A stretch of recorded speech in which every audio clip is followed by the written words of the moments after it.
এই দুনিয়াতে তোমাকে ভয় করে চলতে গেলে কি কি বিপদের সম্মুখীন আসতে পারে আল্লাহ তোমাকে ভয় করলে কি কি বিপদ আসবে কোরআন সুন্দর করে বলছে। যারা পারে ঠোঁট মিলিয়ে বলুন, ওয়ালা নাবলুওয়ান্নাকুম বিশাইইম মিনাল খাউফি ওয়াল জু'i ওয়া নাকসিম মিনাল আমওয়ালি ওয়াল আনফুসি ওয়াস সামারাত ওয়া বাশশিরিস সাবিরিন। জোরে বলুন আল্লাহু আকবার। পরীক্ষা আসবে হলো ভয়ের, ক্ষুধার, জান মাল ফল ফলাদের ক্ষতি, এই সমস্ত মাধ্যম দিয়ে পরীক্ষা আসতে পারে। সেই পরীক্ষায় পাশ করলে পরে পুরস্কার দিবেন তিনি আমাকে। আমার বন্ধুগণ, তোমার পথে চলতে গেলে আমরা বন্ধু হিসেবে কাকে গ্রহণ করব? কোরআনকে প্রশ্ন করুন, কোরআন তুমি বলে দাও আমি কাকে আল্লাহর পথে চলতে গেলে কাকে ফলো করব, কি আমার বন্ধু হবে? ইন্নামা ওয়ালিয়ুকুমুল্লাহু ওয়া রাসূলুহু ওয়াল্লাযীনা আমানুল্লাযীনা ইউকিমুনাস সালাতা ওয়া ইউতুনাস যাকাতা ওয়া হুম রাকিউন। জোরে বলুন আল্লাহু আকবার। আল্লাহর পথে চলতে গেলে, আল্লাহর পথে আমাকে থাকতে গেলে আল্লাহকে এক নম্বর বন্ধু বানাতে হবে, রাসূলকে বন্ধু বানাতে হবে এবং ঈমানদারকে বন্ধু বানাতে হবে। সে কোন ধরনের ঈমানদার বন্ধু হবে? যে ঈমানদার বন্ধুগুলো নামাজ কায়েম করবে, যাকাত আদায় করবে এবং রুকুকারীর সঙ্গে তারা রুকু করবে। আমার দেশে বহু ঈমানদার আছে, নামাজ কায়েম তো দূরেই থাক, নামাজ পড়েও না, যাকাত আদায় করা তো দূরের কথা, সুদের মহাজন হয়ে বসে আছে, আর রুকু তো দেওয়া দূরের কথা, রুকুর উল্টা কাজে পথে বসে আছে। আছে না নাই? আমার বন্ধুগণ, আমার এই চলার পথে যদি কোনো ভুল হয়ে যায়, কোনো মিস্টেক যদি হয়ে যায়, সেই সময় আল্লাহ রাব্বুল আলামিন বান্দাকে বলেছেন ভুল হয়ে গেছে, সমস্যা নাই, তুই আমার দিকে আয়। কুল ইয়া ইবাদিয়াল্লাযীনা আসরাফু আলা আনফুসিহিম লা তাকনাতু মির রাহমাতিল্লাহ ইন্নাল্লাহা ইয়াগফিরুয যুনুবা জামিআ ইন্নাহু হুয়াল গফুরুর রহিম। জোরে বলুন আল্লাহু আকবার। আমাদের গুনাহ বড় না আল্লাহর রহমত বড়? বলেন বলেন বলেন বলেন। আমাদের গুনাহ বেশি না আল্লাহর রহমত বেশি? আল্লাহর রহমতের কাছে কোনো গুনাহ টিকবে না। যদি বান্দা তওবার মতো তওবা করে, যদি বান্দা ইস্তেগফারের মতো ইস্তেগফার করে, চোখের পানি ফেলে ফেলে যদি কান্দে, একটা কথা জেনে রাখবেন, দুনিয়ার সকল কান্না দিয়া মানুষকে খুশি না করতে পারলেও এক ফোঁটা চোখের পানি দিয়ে যদি আল্লাহকে খুশি করা যায়, এক ফোঁটা চোখের পানি 7টা জাহান্নামকে নিভায়া দিয়ে সেই বান্দাকে জান্নাতে নিয়ে যাবে। আমি ভুল করার সঙ্গে সঙ্গে আমি ক্ষমা চেয়ে নেব কার কাছে? আসতে বলবেন না কার কাছে? সেই ভুলটা হবে কি ইচ্ছা করে না অনিচ্ছা করে? বলেন বলেন। ইচ্ছায়, পরিকল্পিত হতে পারে না। ঈমানদার পরিকল্পিত কোনো গুনাহ করতে পারে না, কিন্তু 16 বছর শুধু আমরা দেখেছি পরিকল্পিত ষড়যন্ত্র করা হয়েছে, পরিকল্পিত নাটক সাজানো হয়েছে। 6 মাস পর পরই জঙ্গি নাটক দেখেছি আমরা। এই 8 মাস 9 মাস চলে গেল, একটা জঙ্গি নাটক নাই। আছে নাটক? কোন আস্তানা খুঁজে পায় না, কোন অভিযানে যায় না, কোন খোঁজ খবর আর এগুলো নাই, কোন জঙ্গি নাটক নাই। এই নাটক যিনি বানাতেন, এই নাটকের যিনি নাট্যকার, তিনিই তো দেশে নাই, দিল্লি গিয়ে বসে আছে। হ্যাঁ,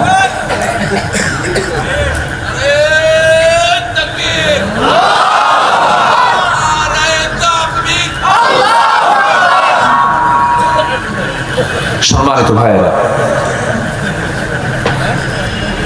পরিকল্পিতভাবে সাজানো নাটক তারা তৈরি করেছে। আল্লাহর পছন্দের বান্দাগুলোকে তারা পরিকল্পিতভাবে রাষ্ট্রীয়ভাবে হত্যা করেছে। তারা, আপনি চিন্তা করতে পারেন আল্লামা সাঈদীর মতো মানুষকে কেমন করে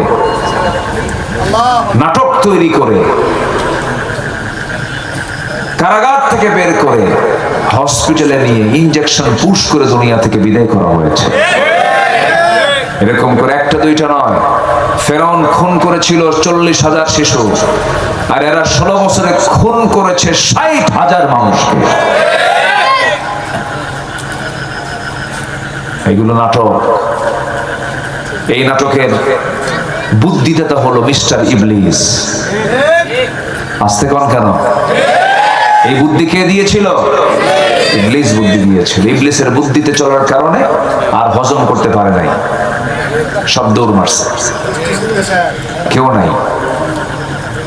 খাইছে বেশি, যে মশা বেহুশ হয়ে খায়, যে মশা, কিছু মশা আছে খুব স্মার্ট মশা, পরে কখন টেরও পাওয়া যায়, স্মার্ট মানে আপনার চোখে পড়ার আগে ওর মানে চামড়ায় বসাও শুরু, খাওয়াও শুরু, যাওয়াও শেষ। আপনি দেখেন না, পরে দেখেন যে কি চুলকায় কেন, ফুলে গেল কেন, মানে মশা নাই কিন্তু খায় চলে গেছে, স্মার্ট মশা। আর কিছু মশা আছে হলো মানে এত খাদক, যখন বসছে ঠিক আছে, কিন্তু অমাপা খায়।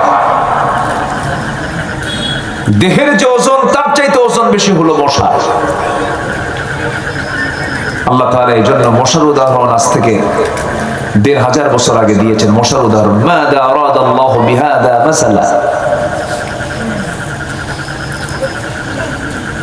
তোমার আল্লাহর কাজ নাই কেমনে আল্লাহ মশার উদাহরণ কোরআনের মধ্যে দিল কেন?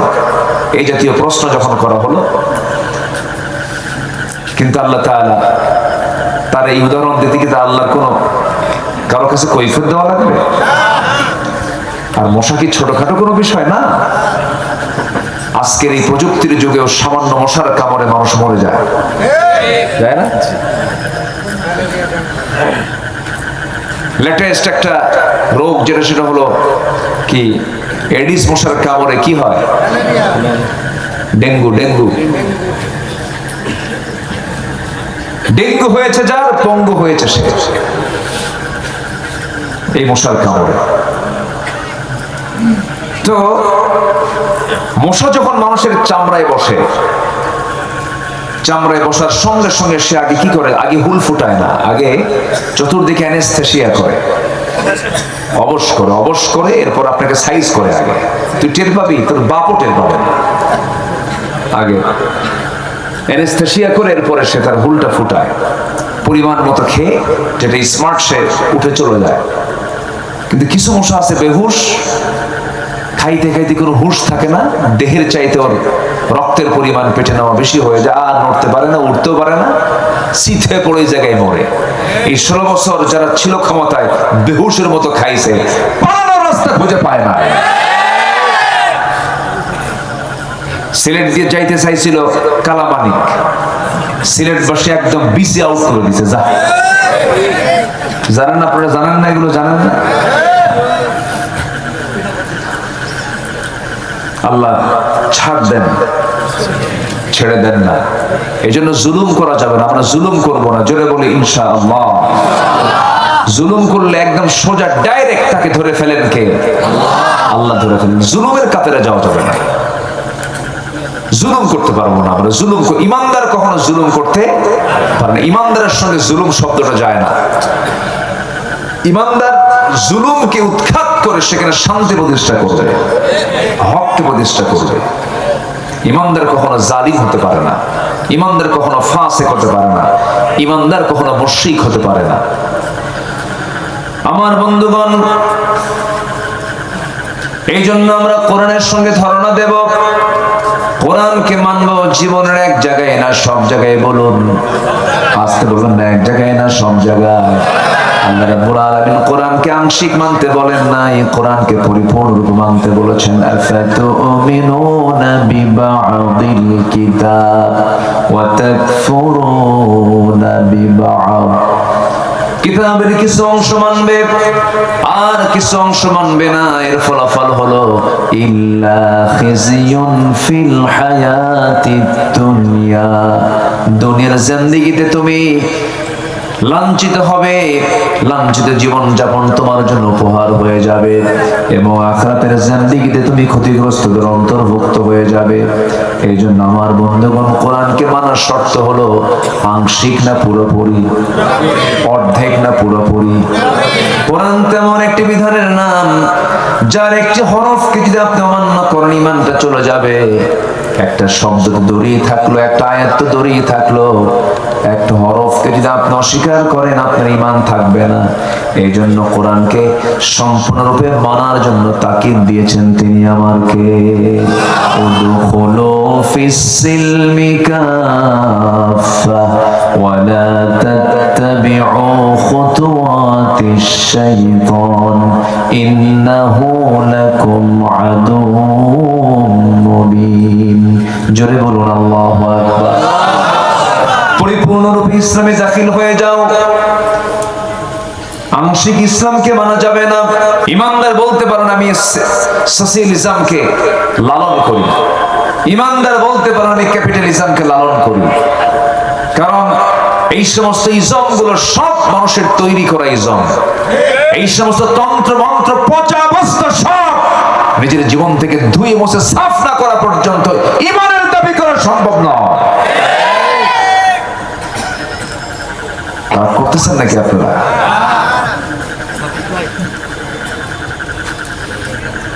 আমার দল ইসলামী মূল্যবোধের দল। এই সমস্ত কথা অনেকেই বলে আমরা ধর্মীয় মূল্যবোধে বিশ্বাসী। ধর্মীয় মূল্যবোধে বিশ্বাসী তো ইসলামী দল করো না কেন? কে রাগ করতেছেন নাকি আপনারা? রাগ করলেও কি করবো ভাই, আমাকে সত্য কথা বলতে হবে তো। আপনি বলছেন আমি ধর্মীয় মূল্যবোধে বিশ্বাসী। ধর্মীয় মূল্যবোধে যদি আপনি বিশ্বাসী হন, ইসলামী মূল্যবোধে যদি বিশ্বাসী হন, আপনার দলের নাম তো ইসলামী দল হবে না, আপনার দলের নাম হবে ইসলামী দল।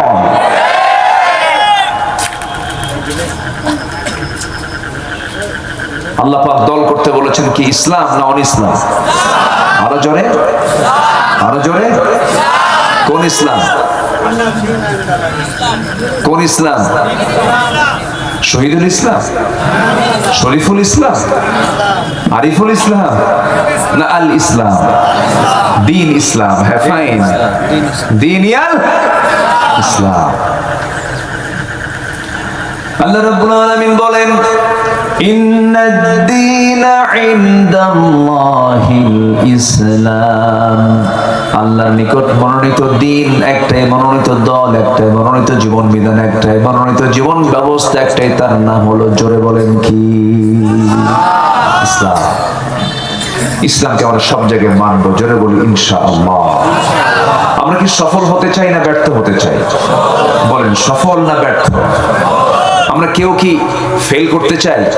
পরীক্ষার হলে যারা অংশগ্রহণ করে, যারা যায়, যারা ছাত্র, যারা শিক্ষার্থী, কেউ কি নিয়ত করে যায় যে আমি ফেল করতে যাচ্ছি? সবার চিন্তা কি? পাস করার জন্য হলে যাচ্ছি, পরীক্ষা দিতে যাচ্ছি। কিন্তু এরপরেও কিছু ফেল করে কিনা বলে? ফেল করে। লাভ লস তো কিছু হয়, কিন্তু এই যে ছাত্র ফেল করলো, এই ছাত্র ফেল করার পেছনে দায়ীটাকে ছাত্র নিজে না অন্য কেউ? ভালো করে বলবেন। কোন শিক্ষক কি চায় কোন ছাত্র ফেল করুক? কেউ চায় নাকি? কেউ কিন্তু চায় না। কোন শিক্ষকের চিন্তা এটা থাকে না।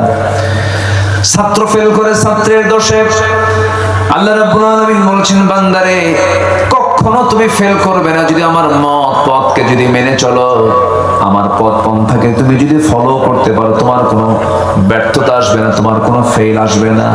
আল্লাহ রাব্বুল আলামিন কোরআনে কারীমের বিভিন্ন জায়গায় সফল হবে কারা, সফলতা পাবে কারা, তাদের ব্যাপারে বিভিন্ন জায়গায় বিভিন্ন সুন্দর করে বিভিন্ন আঙ্গিকে তিনি কথা বলেছেন। আল্লাহ রাব্বুল আলামিন সূরাতুল বুরুজের ভিতরে সুন্দর করে বলে দিচ্ছেন সফল কারা। দেখো 9টা পয়েন্ট আমি সফলতার দিকগুলো তুলে ধরতে চাচ্ছি। নাম্বার 1 হলো ইন্নাল্লাযীনা আমানু ওয়া আমিলুস সালিহাত লাহুম জান্নাতুন তাজরি মিন তাহতিহাল আনহার যালিকাল ফাওজুল কাবীর। জোরে বলুন আল্লাহু আকবার। সফলতার 2টা দুইটা শব্দ কোরআনে আসছে, সফলতার দুইটা শব্দ কোরআনে আসছে। এক নাম্বার হলো ফাইজুন ফাউজুন, আরেকটা হচ্ছে মুফলিহুন তুফলিহুন আফলাহ। এই শব্দগুলো আসছে। আল্লাহ রাব্বুল আলামিন বলেন নাম্বার 1 হলো সফল কারা। 9টা দিক যাদের মধ্যে পাওয়া যাবে তারাই হবে সফল। এর মধ্যে এক নাম্বার দিক হলো ঈমান এনেছে যে এবং সৎ আমল করেছে যে। ইন্নাল্লাযীনা আমানু ওয়া আমিলুস সালিহাত লাহুম জান্নাতুন তাজরি মিন তাহতিহাল আনহার। জোরে বলুন আল্লাহু আকবার। ঈমান যারা আনবে এবং নেক আমল যারা করবে তাদের জন্য ক্ষণিকের জান্নাত নয়, তাদের জন্য চিরস্থায়ী জান্নাতের বন্দোবস্ত আমার আল্লাহ তাআলা রেখে দিয়েছেন। শর্ত হলো ঈমানও আনতে হবে, নেক আমলও করতে হবে। আমার দেশে ঈমানদার লোক বেশি না নেক আমলওয়ালা লোক বেশি? বলে আমার দেশে ঈমানদার লোক বেশি না নেক আমলের লোক বেশি? বলে আমলের লোক বেশি না ঈমানদারের লোক বেশি? ঈমানদার বেশি না আমলওয়ালা বেশি?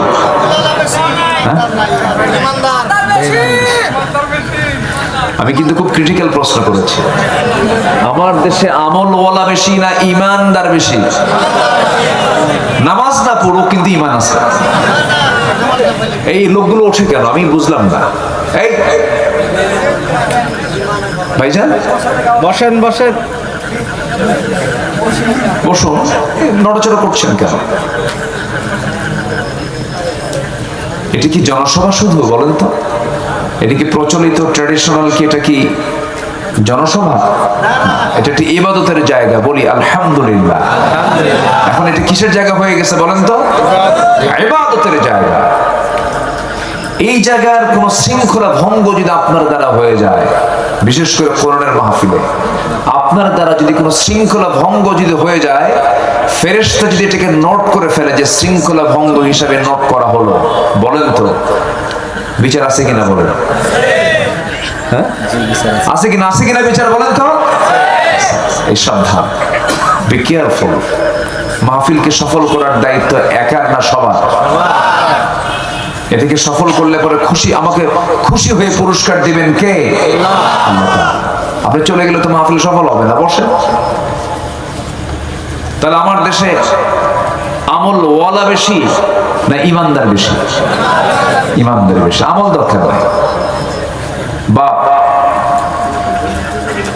হাজি মানুষ, আমি হাজি সাহেবের ছেলে, আছে কিনা বলেন? আচ্ছা,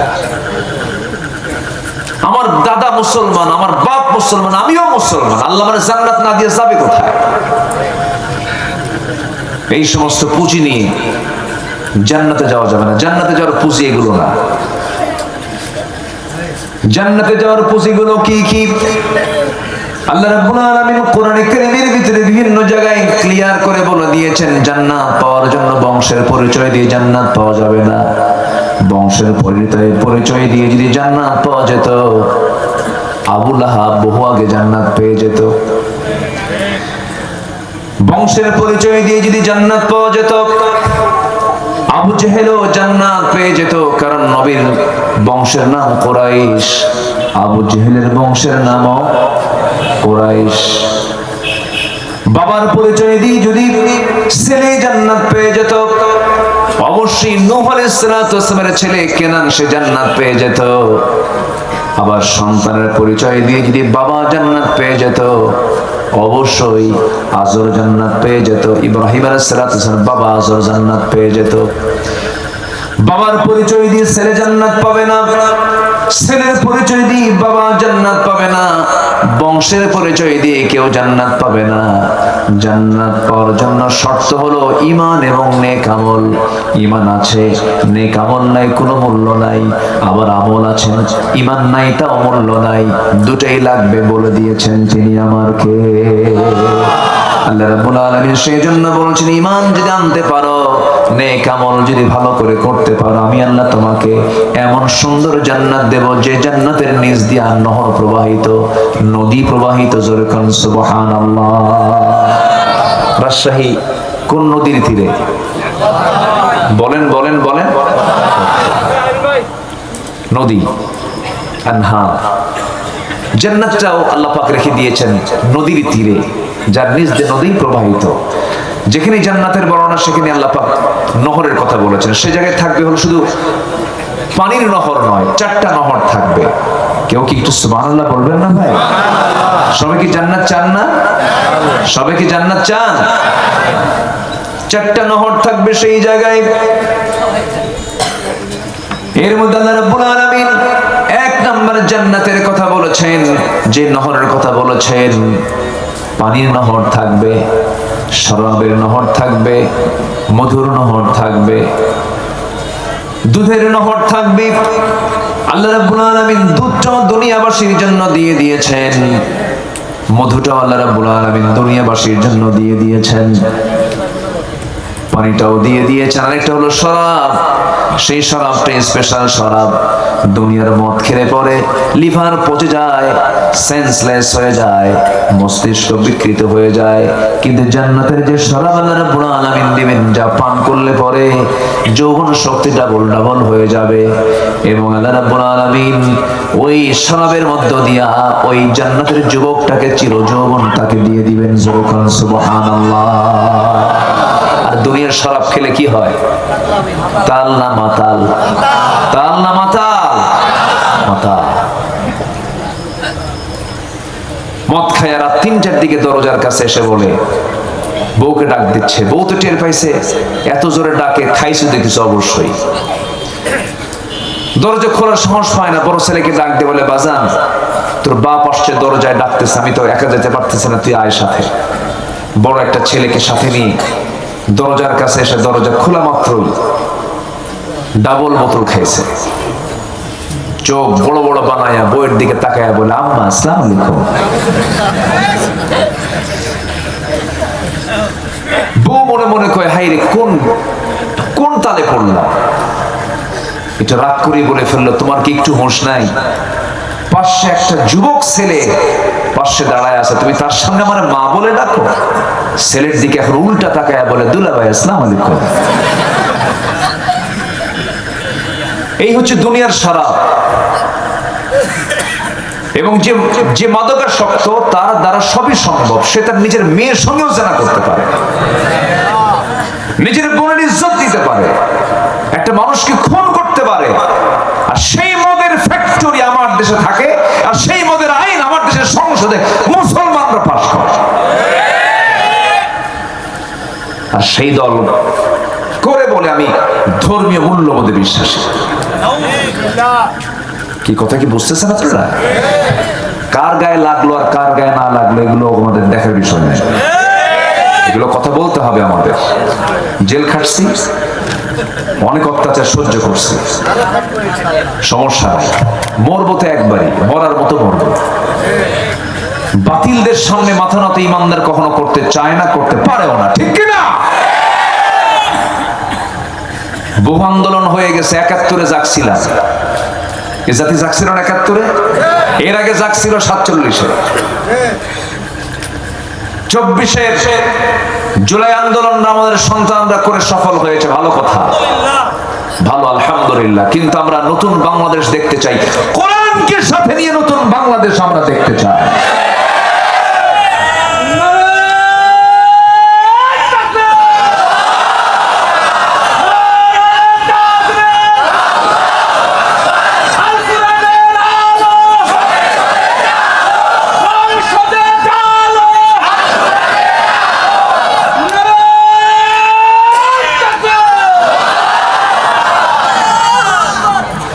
দেশের নেতৃত্ব আজ পর্যন্ত ৫৪ বছরের যারাই ছিল, তারা এক একটা বড় বড় চিটা, ঠিক কিনা?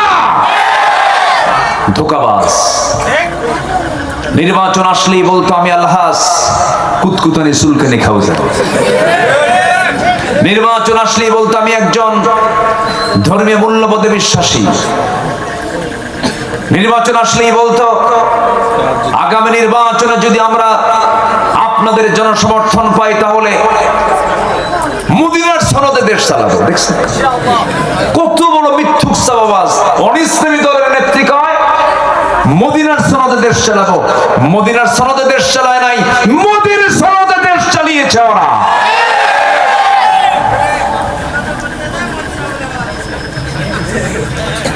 সম্মানিত ভাইয়েরা, আমরা চাঁদাবাজদের দৃশ্য আর বাংলার জমিনে দেখতে চাই না। যারা ভূমিদস্যু, যারা পুকুর দখল করে, ব্যবসা দখল করে, জায়গা দখল করে, ওই সমস্ত কালোবাজারিদের নেতৃত্ব দেখতে চাই না আমরা বাংলার জমিনে।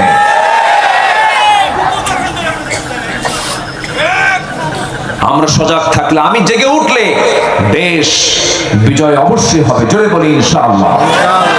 আমি নিজেই একটা বাংলাদেশ, আমি নিজেই এক বাংলাদেশ, ঠিক কিনা? আমরা এগিয়ে যাব সামনের দিকে, সততা নিয়ে, নৈতিকতা নিয়ে, আদর্শ নিয়ে, ঈমান নিয়ে। আল্লাহ কবুল করুন। দেখলাম তো সবকিছু, কত কষ্ট করে আমার সন্তানরা জীবন দেয়, আর উপদেষ্টার পদগুলো নিয়ে ক্ষমতার মসনদে ওরা বসে এদেশের শত্রুগুলোকে দেশ থেকে পাচার করে দেয়। বড় আফসোস।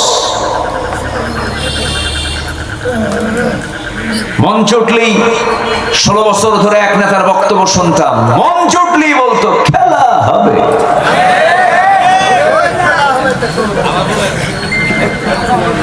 শোনেন নাই, শোনেন নাই? মানুষ এত নিচু হয় কেমনে? সম্মানিত ভাইরা, সম্মানিত বন্ধুগণ, অহংকারকে চূর্ণ করে দেন তিনি কে? অহংকার বান্দার দ্বারা হতে পারে। কিভাবে বলে? এই দেশ আমার বাপ স্বাধীন করছে, বলেন, বলছে কিনা বলেন? বলে যে কোটা আন্দোলন করলো ছাত্ররা, বললো যে না আমাদের মেধার যাচাই হওয়া দরকার। জবাবে বললো রাজাকারের নাতিপুতিরা চাকরি পাবে। এগুলো কি বিনয়ের কথা না অহংকারের কথা?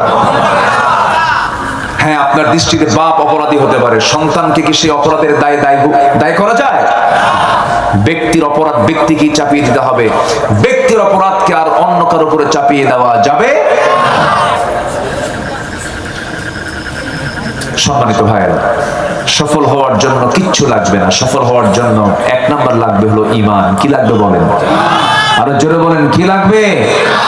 সাইয়েদনা ওমর ফারুক ছিলেন শাসক, কিন্তু সাথে লাগাতে হবে ঈমানদার শাসক, ঠিক কি না? কি শাসক বলেন? ঈমানদার শাসক। আমার দেশে অনেক পরিবর্তন হয়ে যেত, অনেক আগেই হয়ে যেত যদি আমরা একটা শাসক শুধু না বসায় যদি ঈমানদার শাসক বসাতাম। কি শাসক বসাতাম বলেন? ঈমানদার। ঈমানদার শাসক কাকে বলে? সাইয়েদনা ওমর ফারুকের দিকে তাকান, ঈমানদার শাসক কাকে বলে? সাইয়েদনা আবু বকর রাদিয়াল্লাহু আনহুর দিকে তাকান, ঈমানদার শাসক কাকে বলে? সাইয়েদনা ওসমান জিন্নুরাইনের দিকে তাকান, ঈমানদার শাসক কাকে বলে? সাইয়েদনা আলীর দিকে তাকান। কি তাদের শাসন কার্য ছিল, কি তাদের সুন্দর করে খেলাফত পরিচালনা ছিল। তারা এই শাসনটাকে বিশাল জবাবদিহিতা মনে করে আখিরাতে জবাব দিতে হবে এই বিষয়ে খুব স্পর্শকাতর মনে করে তারা এই দায়িত্বগুলো পালন করেছেন। সাইয়েদনা ওমর ফারুক রাদিয়াল্লাহু আনহু একদিন আবেগ আপ্লুত হয়ে বলছেন, ও আমার ভাইরা, ফোরাতের তীরে যদি একটা কুকুর অনাহারে মারা যায়, ইরাকের রাস্তা খারাপের কারণে গর্তের মধ্যে যদি উটের পা পড়ে, যদি উটের পা ভেঙে যায়, উটের পা কেন ভাঙলো, কুকুর কেন অনাহারে মারা গেল, কিয়ামতের দিন এই উট নিয়ে, এই কুকুর নিয়ে এটার জবাব দিতে হবে আমার আল্লাহর আদালতে। কি তাদের চিন্তা ছিল? প্রথম খলিফা সাইয়েদনা আবু বকর সিদ্দিক রাদিয়াল্লাহু তাআলা আনহু যখন খেলাফতের দায়িত্ব পেলেন, ইন্তেকাল করেছেন মুহাম্মদ সাল্লাল্লাহু আলাইহি ওয়াসাল্লাম।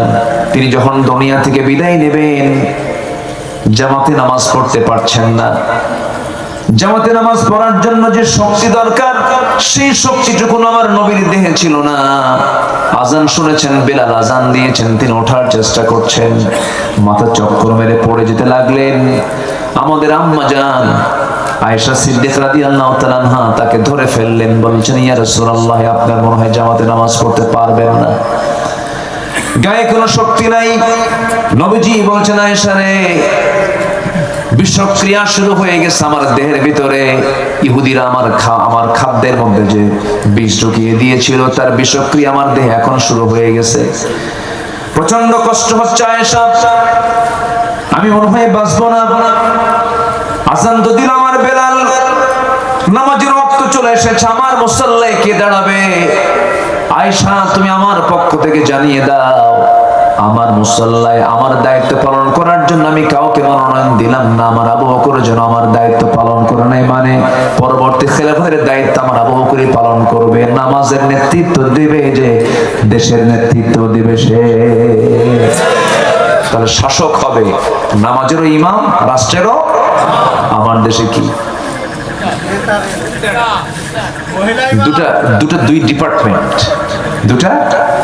দুই ডিপার্টমেন্ট না, ব্যক্তি হবে একজন আর জায়গা দুইটা, নামাজ এবং রাষ্ট্র, ইমাম এবং রাষ্ট্র, রাষ্ট্র এবং ইমাম কি ব্যক্তি কয়জন হবে? একজন, কাজ কয়টা? দুইটা। নামাজের দায়িত্ব যিনি পালন করবেন, রাষ্ট্রের দায়িত্ব তিনি পালন করবেন। আমার নবী তাই শিখিয়ে গেছেন। মদিনার তিনি ইমাম ছিলেন, আবার রাষ্ট্রেরও তিনি নেতা ছিলেন, আবার তিনি চিফ জাস্টিস ছিলেন, তিনি বিচার কার্য ফয়সালা করতেন। এক ব্যক্তি বিচারক, এক ব্যক্তি ইমাম, আর একই ব্যক্তি হলেন কি? শাসক। আবু বকর সিদ্দিক রাদিয়াল্লাহু তাআলা যখন শুনতে পেলেন নবীজি তাকে ইঙ্গিত করেছেন, নবীর মুসল্লায় তিনি দাঁড়িয়ে গেলেন, নামাজ শুরু করবেন। আকামত শেষ হয়ে গেছে, যখন তেলাওয়াতের সুরটা যখন চেঞ্জ হয়ে গেছে, নতুন ইমাম দাঁড়ায় গেছে, সাহাবায়ে কেরামদের মধ্যে কান্নার রোল পড়ে গেল, কান্নায় ভেঙে পড়ছেন সাহাবায়ে কেরাম। আরে সারা জীবন নামাজ পড়েছে যার পেছনে, আজকে তাকে পাচ্ছি না, সব হাওমাও করে কাঁদতেছেন। রাসূল বলেছেন আয়েশা আমাকে একটু ধরো তো, আমাকে জানালার কাছে নিয়ে যাও। জানালার কাছে নিয়ে যাওয়া হলো, আমার নবীজি জানালার কাছে চলে গেলেন, তাকে ধরে রাখলেন। আম্মা জান আয়েশা সিদ্দিকা রাদিয়াল্লাহু তাআলা আনহা নামাজের দৃশ্যগুলো দেখতেছিলেন, কেমন করে আমার সাহাবীরা রুকু করে, সিজদা করে, সাহাবায়ে কেরামদের কান্নার আওয়াজ শুনে নবীজিও কান্নায় ভেঙে পড়লেন। চোখের কোনা বেয়ে বেয়ে টপ টপ করে পানি পড়া শুরু হলো, দুই গাল ভিজে গেল। আমার নবীজিকে আম্মা জান আয়েশা সান্ত্বনা দিয়ে বলছেন, ইয়া রাসূলুল্লাহ আপনি কাঁদেন কেন? কান্নার তো কোনো কারণ নেই, আপনার সাহাবীরা আল্লাহর হক আদায় করছেন, নামাজ আদায় করছেন, তারা জামাতে জামাতে, আপনি কেন কান্নাকাটি করছেন? রাসূল বলেছেন আয়েশা মানুষ দুটার সময় বেশি কান্না করে, একটা হলো চরম দুঃখের সময়, আর একটা হলো চরম আনন্দের সময়। আল্লাহর কসম করে বলছে আয়েশা রে, এখন এই মুহূর্তে আমার যে তুমি চোখে পানি দেখতেছো, আমার যে কান্না দেখছো, এটা আমার দুঃখের নয়, এটা আমার চরম আনন্দের চোখের পানি বের হচ্ছে। তুমি কি জানো আয়েশা, এই নামাজ কায়েমের সংগ্রাম করতে গিয়া তায়েফের ময়দানে আমাকে কাফেররা মারতে মারতে দাগ করে ফেলেছিল, রক্তাক্ত করে ফেলেছিল, আমাকে মেরে ফেলার জন্য সব আয়োজন সম্পন্ন করেছিল এই নামাজ কায়েমের জন্য। আয়েশা উহুদের ময়দানে তারা দান মোবারক আমার শহীদ করে দিয়েছে, দেখো দাম দুইটা নাই আমার। এই যে তায়েফের দাগে, তায়েফের আঘাতে গোটা শরীরটা আমার ক্ষত বিক্ষত হয়ে আছে, দুটো দাঁত ভেঙে গেছে উহুদের প্রান্তরে। ওরে আয়েশা, খন্দকের পরীক্ষা খনন করতে গিয়ে ওই যে আমার কোমরটা কুঁজো হয়ে গেছে, আজকে মৃত্যুর দিন পর্যন্ত, মৃত্যুর আগ পর্যন্ত আমি আমার কোমর সোজা করতে পারছি না। যে নামাজ কায়েমের জন্য আমার কোমর চলে গেল, আমার দাঁত চলে গেল, দেশ ছাড়তে হলো, গালিগালাজ শুনতে হলো, ক্ষত বিক্ষত হতে হলো, আমার চাচা আমির হামজাকে মেরে তারা কলিজা পর্যন্ত বের করে চিবা প্রতিশোধ নিতে পারলো। সেই নামাজ আজকে রাষ্ট্রীয় পর্যায়ে কায়েম হয়ে গেছে। আয়েশা এটা আমার দুঃখের হাসি, দুঃখের কান্না নয়, এটা আমার আনন্দের কান্না। জোরে কোন সুবহানাল্লাহ। আমার বন্ধুগণ, আমার নবীর ইন্তেকাল হয়ে গেল, বহু লম্বা কথা।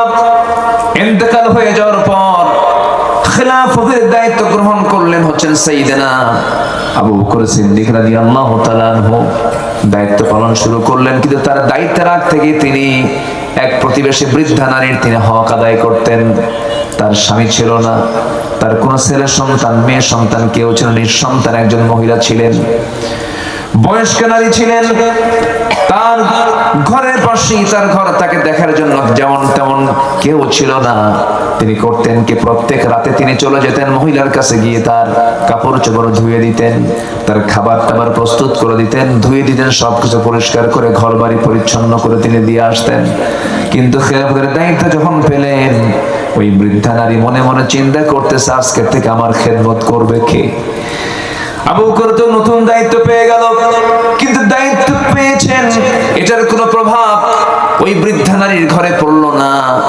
যথারীতি তিনি সব কাজ শেষে তিনি মহিলার ঘরে ঢুকতেন, কাপড় চোপড় ধুয়ে দিতেন, রান্না বান্না করে দিতেন, ফল ফলাদিগুলো ধুয়ে দিতেন, খেদমত চালাতে লাগলেন। পাশেই ছিল সাইয়েদনা ওমর ফারুকের বাড়ি। তিনি মনে মনে চিন্তা করছেন, আমাদের ভাই আবু বকর তো খেলাফতের দায়িত্ব পেয়েছেন, ওই মহিলার খেদমত আমি করা শুরু করি। দরজায় গিয়ে নক করে বলছেন, আমি ওমর, আমি আপনার খেদমত করতে আসছি। সঙ্গে সঙ্গে মহিলা বলছে, খেদমতের প্রয়োজন নাই, কিছুক্ষণ আগে এক যুবক আমার খেদমত করে দিয়ে চলে গেছে। মনে মনে চিন্তা করলেন, কোন সেই খাদেম আমার দেখা দরকার। সাইয়েদনা ওমর ফারুক করলেন কি, অন্ধকার রাত্রিতে ওই বৃদ্ধা নারীর, বৃদ্ধা মহিলার ঘরের দরজার পাশে তিনি দাঁড় হয়ে আছেন। কে যেন খালি পায়ে চট করে ঘরের মধ্যে ঢুকে গেল। প্রথম রাত পান নাই, দ্বিতীয় রাত পান নাই, তৃতীয় রাতে তিনি দেখতে পেলেন কে যেন ঘরের মধ্যে খালি পায়ে ঢুকে গেল। অপেক্ষার প্রহর গুনলেন। কিছুক্ষণ পর দরজা খুলে যখন বের হতে নিয়েছেন, নগ্ন পায়ে পিছন থেকে চট করে তার হাতটা চেপে ধরে মুখের দিকে তাকায় দেখেন কেউ নয়, সাইয়েদনা আবু বকর সিদ্দিক রাদিয়াল্লাহু আনহু সামনে দাঁড়ানো। ওমর ফারুক বলছেন, আমিরুল মুমিনিন, আমাদের তো কিছু হক আছে। আপনি দিনের বেলা রাষ্ট্র চালাবেন, রাত্রিবেলা এত পরিশ্রম করবেন, আপনি তো বাঁচবেন না, অসুস্থ হয়ে পড়বেন। সাইয়েদনা আবু বকর বলেন, আবু ওমর, কিয়ামতের দিন আমার হিসাব তুমি দিবা না, তোমার হিসাবটা আমি দেব না, আমার প্রতিবেশীর হক আমাকে আদায় করার সুযোগটা তুমি দিয়ে দাও। জোরে কোন সুবহানাল্লাহ। প্রত্যেক রাত্রি তিনি খালি পায়ে বের হতেন জনগণকে দেখার জন্য, প্রত্যেক রাত্রিতে খালি পায়ে বের হতেন। ওমর ফারুক একদিন তাকে দেখে ফেলেন, তিনি খালি পায়ে নগ্ন পায়ে হাঁটতেছেন। প্রশ্ন করছেন, সাইয়েদনা আবু বকর, খালি পায়ে হাঁটেন কেন? এই যে পাহাড়িয়া পথ, পাথরের পথ, পাথরের ধাক্কা লেগে, পাথরের সঙ্গে আঘাত লেগে পা থেকে রক্ত ফেটে, চামড়া ফেটে রক্ত বের হয়ে যাবে, আপনি তো অসুস্থ হয়ে পড়বেন। সাইয়েদনা আবু বকর বলেন, ওমর ভাই ওমর, আমি যদি খালি পায়ে গভীর রাত্রিতে না হেঁটে যদি জুতা পায়ে হাঁটি, জুতার শব্দের সাথে, জুতার সাথে পাথরের আঘাত লাগবে, একটা আওয়াজ বের হয়ে যাবে। এই আওয়াজটা যদি আমার রাষ্ট্রের, আমার নাগরিকের কানে চলে যায়, গভীর রাত্রিতে ঘুম নষ্ট হয়ে যাবে। আর যদি আমার পায়ে হাঁটার শব্দে যদি আমার প্রতিবেশী, আমার রাষ্ট্রের নাগরিকের যদি ঘুম নষ্ট হয়ে যায়, কিয়ামতের দিন এর জন্য আসামির কাঠগড়ায় দাঁড়িয়ে তার জবাব দিতে হবে। এই জন্য আমি নগ্ন পায়ে, খালি পায়ে জনগণকে দেখার জন্য নিশীথে রাত্রিতে হাঁটতেছি। জোরে কোন সুবহানাল্লাহ। নেতা আসিবেন রাজশাহীতে, ঢাকা হইতে, কি হইতে, ঢাকা হইতে আসিবেন বা ইয়ারে আসিবেন, এয়ারপোর্টের লাইন সম্পূর্ণ ক্লোজ। ভিভিআইপি আসিবেন, কি ঠিক আছে কিনা? সাহেব বাজারের রাস্তা 3 ঘন্টার জন্য বন্ধ। এয়ারপোর্টের লাইন পাবা থেকে আমচত্বর পর্যন্ত 3 ঘন্টা কোনো যানবাহন চলিবে না। ভিভিআইপি আসিতেছে, আছে নাকি? এগুলো ভিআইপি নিল সো ঠিক কিনা?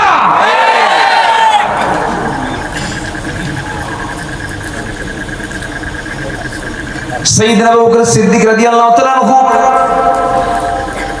নাগরিকের ঘুমের যেন ব্যাঘাত না হয়, জুতার সাথে পাথরের একটা ধাক্কা লাগবে, আওয়াজটা নাগরিকের কানে চলে যাবে, ঘুম নষ্ট হবে, এজন্য তিনি খালি পায়ে হাঁটতেন। জোরে কোন সুবহানাল্লাহ।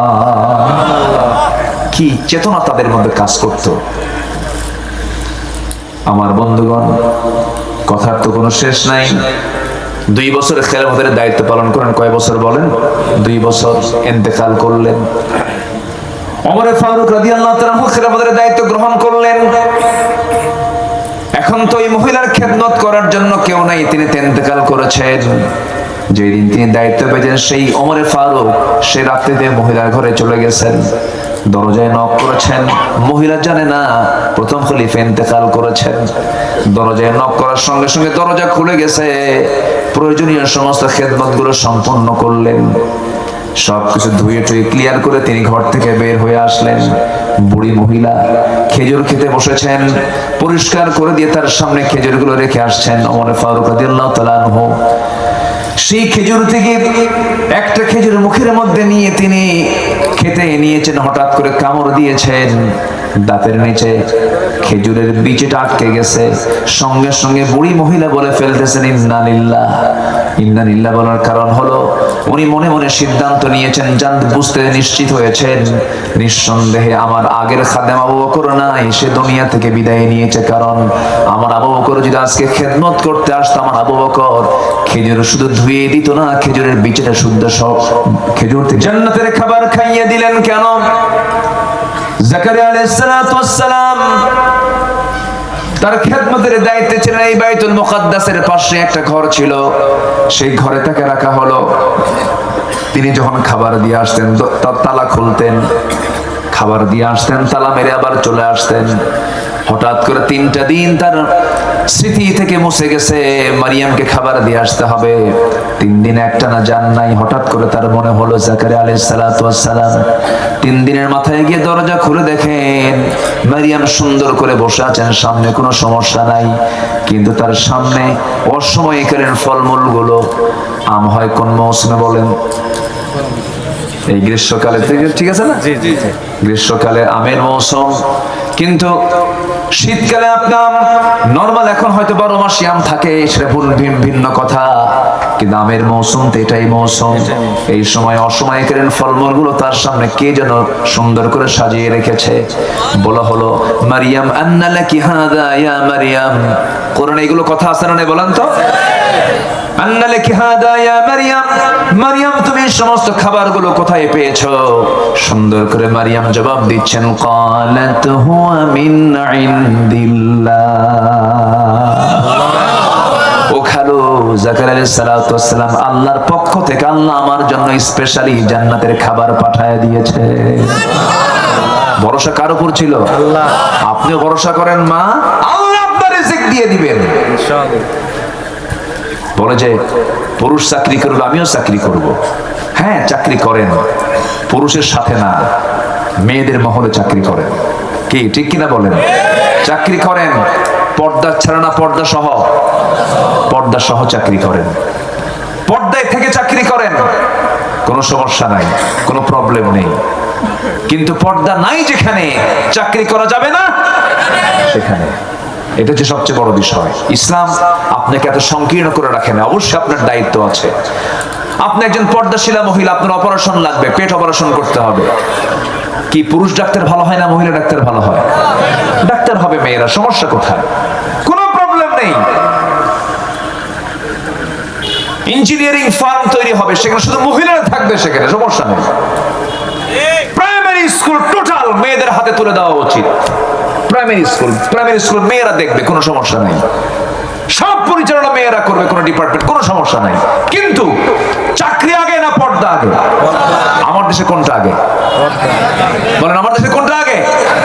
চাকরি আগে, পর্দা দরকার নাই। আরো খোলো, আরো খোলো, যত খোলে তত সাহসী, তত কি সাহসী। কম কথা, সাহসী মহিলা, সাহসী নারী, সাহসী অভিনেত্রী সব ভুলে ফেলে। যেরকম নাউজুবিল্লাহ। মেয়েরা খুললে মর্যাদা পাবে না ঢাকলে মর্যাদা পাবে? ঢাকলে মর্যাদা পাবে। যত দামি দামি সম্পদগুলো সব আল্লাহ পাক, যত দামি দামি জিনিস মুক্তা কার পেটে থাকে? বলেন বলেন বলেন বলেন। ঝিনুকের পেটে। ঝিনুক থাকে কোথায়? সাগরের তলে থাকে। মুক্তা ঝিনুকের পেটে, ঝিনুক থাকে সাগরের তলে। আল্লাহ পাক পর্দার মধ্যে রেখে দিয়েছেন। দামি দামি ফলমূল গুলো আল্লাহ পাক পর্দার মধ্যে রেখে দিয়েছেন। চাঁপাইনবাবগঞ্জ রাজশাহীর ওই যে মোড়ের আম চত্বরটা কি আম? কিসের বলেন না, ওটা বড় আম বুঝতে পারতেছে কি ফজলি আমের। আচ্ছা যাই হোক, আমি একটা আম পছন্দ করি, নাম হলো ন্যাংরা। কি আম? ন্যাংরা। আজ থেকে আরো 21 বছর আগে চাঁপাইনবাবগঞ্জের একদম কনসার্ট এরিয়াতে, শাহবাজপুর এলাকা মনে হয় এটা হতে পারে, সোনা মসজিদের আশপাশে হবে কোথাও। তো ওই বেচারের প্রায় 150 বিঘার মতো তার আম বাগান। তো বললাম, চাচা আপনার বাগানে কি কি জাতের আম আছে? উনি 120-25 আমের নাম করলো, রাজভোগ, রানীভোগ, গোপাল ভোগ, এরকম বহু নাম টাম বলল।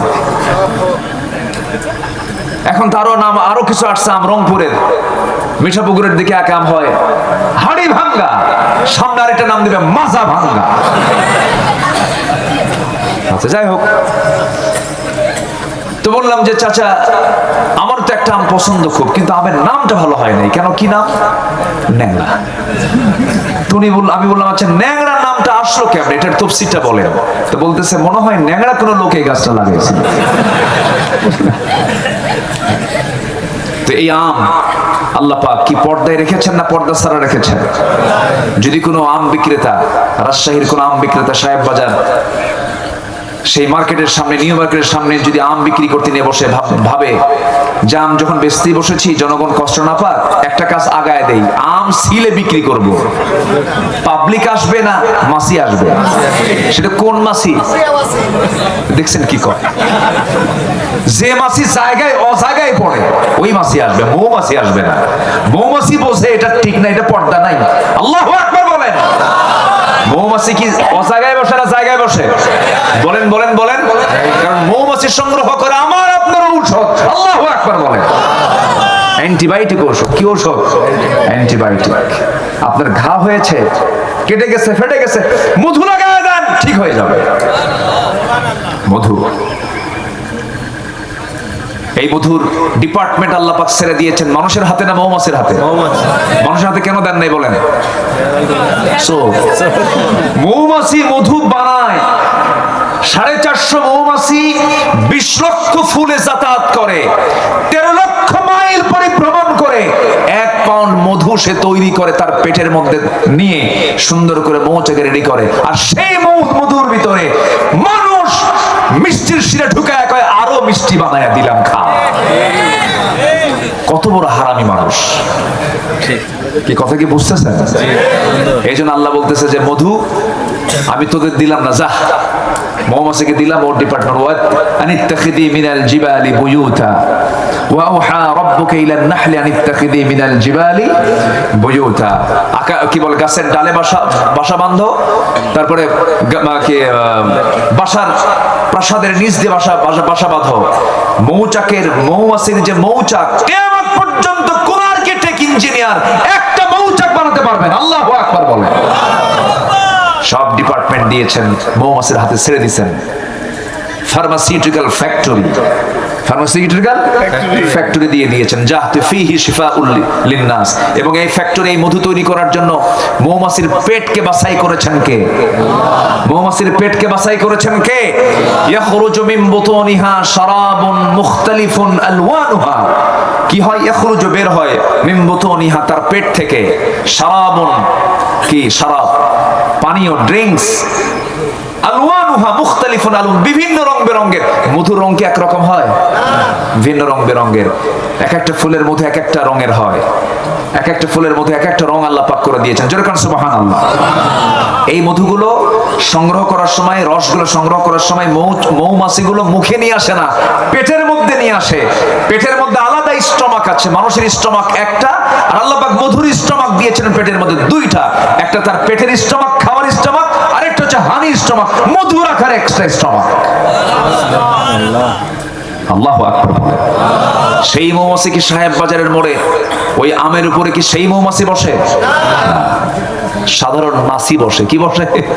মাছি বসে। কিন্তু মাছি বসলে কোনো ক্ষতি হবে না যদি পর্দায় থাকে। আর যদি পর্দা খুলে ফেলে, শুধু একটা মাছি ঢুকবে, তোর 14 গুছির ডায়রিয়া হয়ে পড়বে। ঠিক কিনা? অতএব যে মহিলার গায়ে পর্দা নাই, ওটা ডায়রিয়া। ওটা কি বলেন?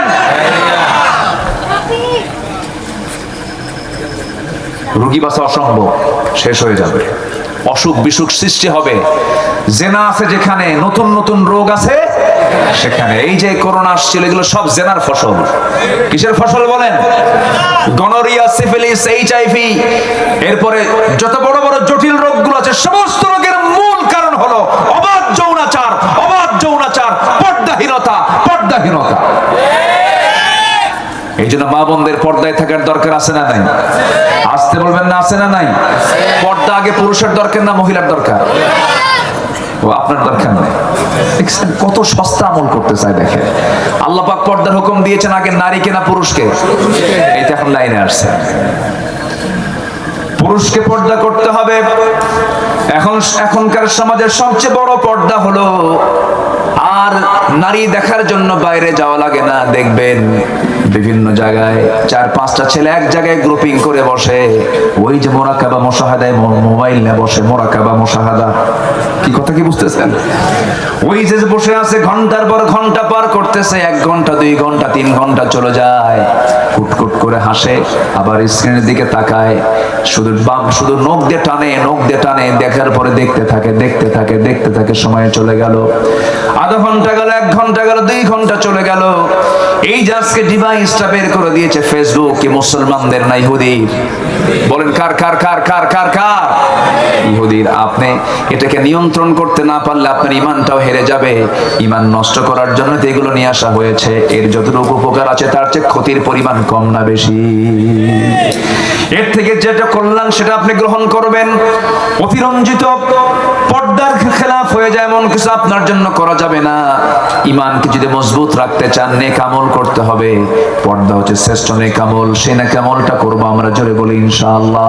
আল্লাহ রাব্বুল আলামিন সুন্দর করে বলছেন সূরা বুরুজের, আমি 11 নম্বর আয়াতের তেলাওয়াত দিয়ে শুরু করেছিলাম। 9টা কাজ করলে পরে আমরা সফল হব। 1 নম্বর কাজ চলতেছিল। নাম্বার 1 হলো ঈমান যারা আনবে, নেক আমল যারা করবে, তারা ফাউজুন কাবীর, তারা মহাসফল হয়ে যাবে। আমরা ঈমান আনবো, নেক আমল করব, 5 ওয়াক্ত নামাজ পড়ব। কারা কারা একটু হাত তুলে দেখান তো দেখি। জোরে বলি ইয়া আল্লাহ, আর জোরে বলি ইয়া আল্লাহ। আমাদেরকে 5 ওয়াক্ত সালাত আদায় করার তৌফিক তুমি আল্লাহ দিয়া দাও। জোরে বলি আমিন, আরো জোরে আমিন। হাত নামান। নাম্বার 2 হলো নফসের শুদ্ধতা লাগবে। কিসের বলেন তো? নফসটা কোথায়? নফস কোথায়?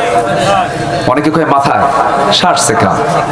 এখন এই তো আবার প্যাঁচ লেগে যাচ্ছে না? মানে উনি এখন কোন নিয়মে যে বললেন জানি না, আমি একটু বলে দিচ্ছি। কিছু মানে আলোচকদের মধ্যে কিছু বিভ্রান্তি। এটা আত্তাকওয়া হা হুনা, আত্তাকওয়া হা হুনা আল্লাযী ইউওয়াসওয়িসু ফি, বলেন বলেন বলেন বলেন, সুদুরিন নাস, আল্লাযী ইউওয়াসওয়িসু ফি সুদুরিন নাস। ওয়াসওয়াসা দেয় শয়তান হলো কোথায়? ফি সুদুরিন নাস, মানুষের বক্ষে। কুলুবিন নাস বলেননি। কলবের দরজা হলো সাদর। কলবের দরজা কি? সাদর। এই সদরে এসে ধাক্কা দেয়, কলবের ভিতরে শয়তান কখনো ঢুকতে পারে না। আল্লাহু আকবার বলেন। ইয়াসআলুনাকা আনির রূহ কুলির রূহু মিন আমরি রাব্বি। অতএব নফস এই জায়গায়, আত্তাকওয়া হা হুনা, তাকওয়াটা এই জায়গা থেকে আমার সৃষ্টি করতে হবে। এটা যার ঠিক থাকবে তার সব ঠিক থাকবে। যেরকম সুবহানাল্লাহ।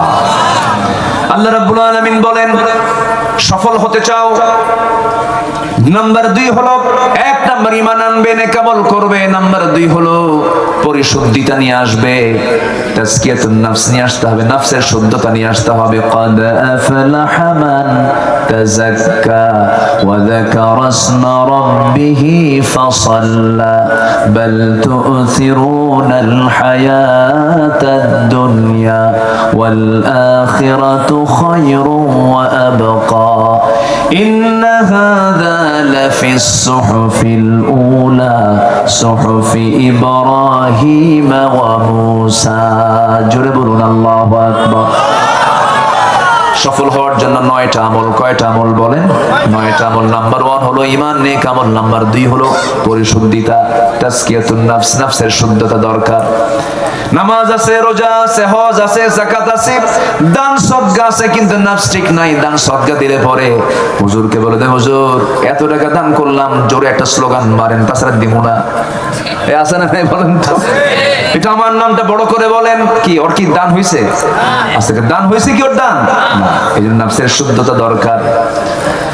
নামাজে আসি 5 ওয়াক্ত, আমারে কমিটির মধ্যে রাখে না, ও নামাজই পড়ে না, ও কমিটির মধ্যে আছে, এ কি আছে না নাই বলেন? তাহলে ও নামাজ পড়তেছে কি হওয়ার জন্য? কমিটির সদস্য হওয়ার জন্য। তাহলে পরিশুদ্ধিতা হলো না।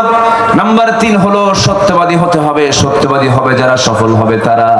আল্লাহ রাব্বুল আলামিন সত্যবাদীদের ব্যাপারে বলছেন, যারা সত্যবাদী হবে, যালিকাল ফাওজুল আযীম, তারাই হবে মহা সাফল্যবান। নাম্বার 4 হলো তাকওয়া অর্জন করবে যারা, তারা সফল হবে।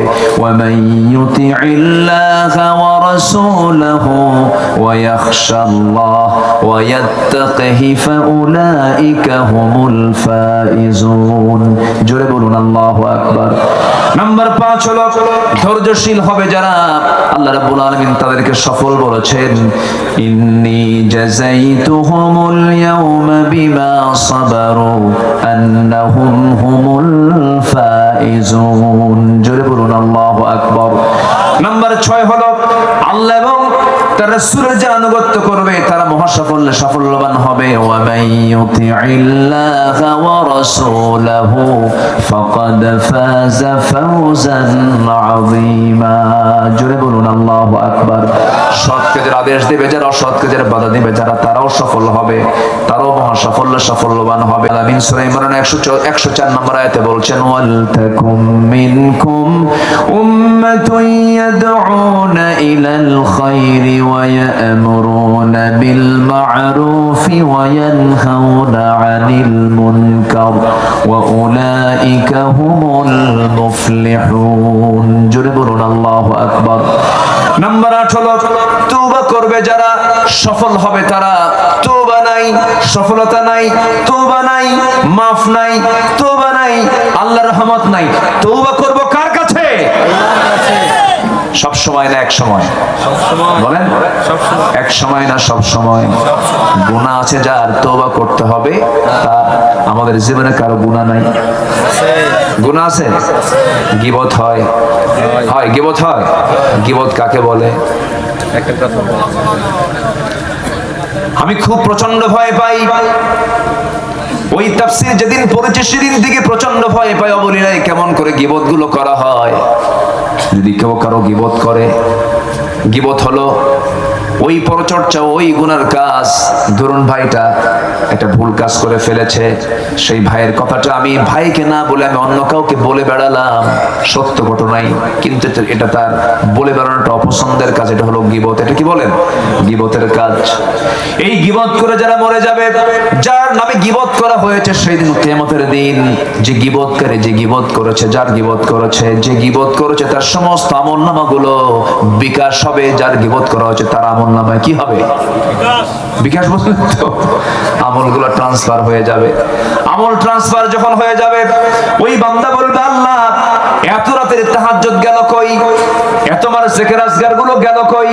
এত আমলগুলো, কোন আমলগুলো গেল কোথায়? শুনে আল্লাহ বলবেন, বান্দারে সব আমল তো তোর ছিল, কিন্তু যার গীবত করেছিলাম আমি আল্লাহ, তার আমলনামায় তোর সমস্ত আমলগুলো ট্রান্সফার করে আমি তাকে মাফ করে দিয়েছি। জোরে কোন আল্লাহু আকবার। আরো জোরে কোন আল্লাহু আকবার। তাহলে গীবত যদি করা হয়, এখানে ক্ষতি হয় কার বেশি বলেন? যে গীবত করলো না যার গীবত করা হলো? যে গীবত করলো আর যার গীবত করা হলো, তার লাভ না লস? তার লাভ না লস? অতএব যার গীবত করা হচ্ছে, যখন শুনবে আমার নামে গীবত হয়, সেই সময় সেই ব্যক্তির উচিত মিষ্টি হাতে নিয়ে ওই বাড়িতে যাও, ভাই ভালো করে গীবত কর। ঠিক আছে না? ভালো করে গীবত কর। তুই আমার আমল, তোর আমলনামা আমার আমলনামা দিয়ে দিচ্ছিস, ভালো করে গীবত কর। গীবতের ধারে পাশে যাব না। গীবত মানে হলো যার গীবত করছেন তার উপকার করা। তার কি করা? উপকার করা, আপনার ক্ষতি বয়ে আনা। এই জন্য গীবত করার সময় নাই, মিথ্যা সাক্ষী দেওয়ার সময় নাই, আশেপাশে কাজ করার সময় নাই। যখন সময় আসবে আল্লাহর কাছে বলবো, আল্লাহর কাছে তওবা করব। আল্লাহর কাছে তওবা করার বিভিন্ন পন্থা আছে। সাইয়্যিদুল ইস্তিগফার আছে, সাইয়্যিদুল ইস্তিগফারটা আমরা পড়বো। এরপরে ছোট্ট আস্তাগফিরুল্লাহ, আস্তাগফিরুল্লাহ বলেন, কি বলেন বলেন বলেন, আস্তাগফিরুল্লাহ, আস্তাগফিরুল্লাহ, আস্তাগফিরুল্লাহ বারবার বলবো। আমার নবজি গোটা দিনে 100 বারেরও বেশি বার তিনি তওবা করেছেন, ইস্তিগফার পড়েছেন। আমার বন্ধুগণ, তওবা করলে আল্লাহ খুশি হয়ে যান। আল্লাহ রাব্বুল আলামিন বলেন, তুবু ইলাল্লাহি জামিআন আইয়ুহাল মুমিনুনা লাআল্লাকুম তুফলিহুন। জোরে বলুন আল্লাহু আকবার। সর্বশেষ নাম্বার 9 হলো তারাই তো সফল যাদের মধ্যে 9টা গুণ থাকবে, যাদের মধ্যে 7টা গুণ থাকবে। সূরা মুমিনুন বাড়িতে দেখে নেবেন, 7টা গুণ আছে যার সফলতা আছে তার।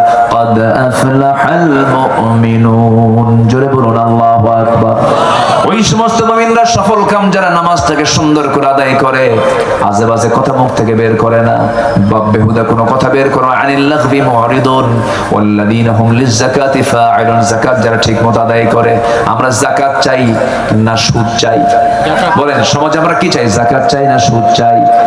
সুদ, শুধু ধনী হবে এক শ্রেণী, গরিব হবে একটা শ্রেণী। আর যাকাত যদি থাকে ভারসাম্য চলে আসবে, একটা ব্যালেন্স চলে আসবে, উঁচু নিচু ভাবটা দূর হয়ে যাবে। আমার বন্ধুগণ, নাম্বার 4 হলো যারা লজ্জাস্থান হেফাজত করবে। নাম্বার 5 হলো যারা ওয়াদা ঠিক রাখবে। নাম্বার 6 হলো যারা আমানত ঠিক রাখবে।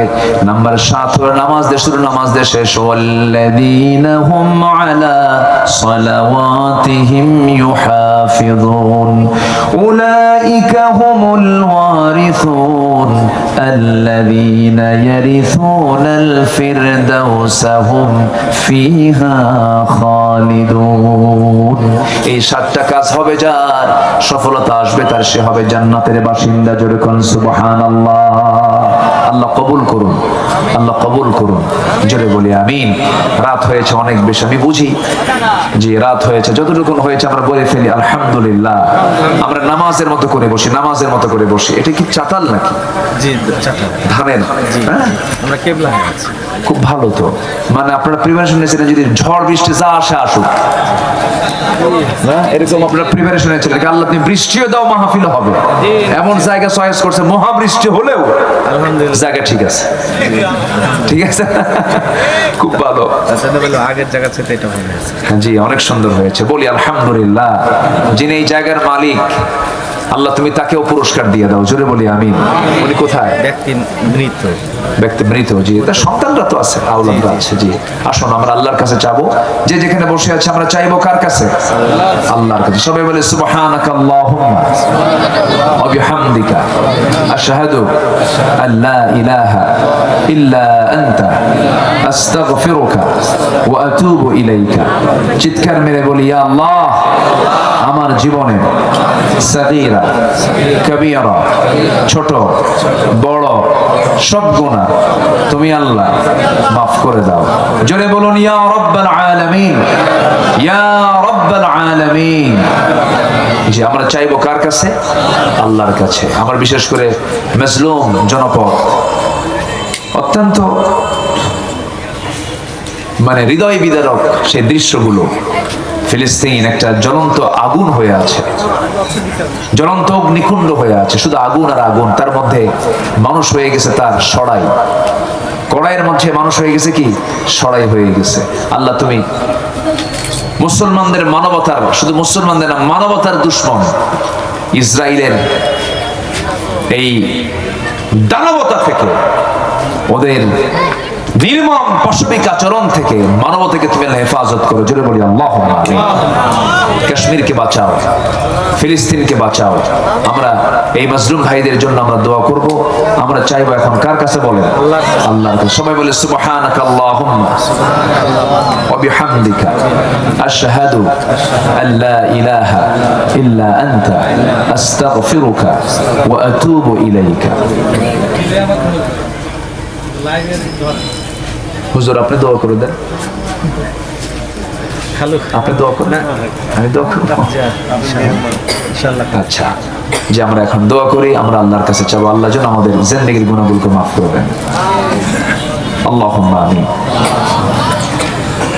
ربنا ظلمنا أنفسنا وإن لم تغفر لنا وترحمنا لنكونن من الخاسرين لا تزغ قلوبنا بعد إذ هديتنا وهب لنا من لدنك رحمة إنك أنت الوهاب গভীর রাত্রি ঝুমরাত জীবানো রাত্রিতে চাঁদের মতো হাজারো মুসলমান নরনারী নিয়ে তোমার কালামের দুটি আয়াতকে সামনে রেখে সফলতার দিকগুলো কি কি সেই বিষয়ে কিছু আলোকপাত করার চেষ্টা করেছি।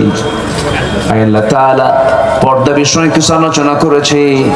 তোমার জান্নাতি বান্দা খুলাফায়ে রাশিদিনের খেলাফত নিয়ে তাদের রাষ্ট্র পরিচালনায় কিছু কথা বলেছি। আল্লাহ সে শান্তে সে কাঙ্গাল ফিকিরের মতো দুটি হাত পেতেছে, গুনার দিকে নজর দিও না বান্দা মনে করে।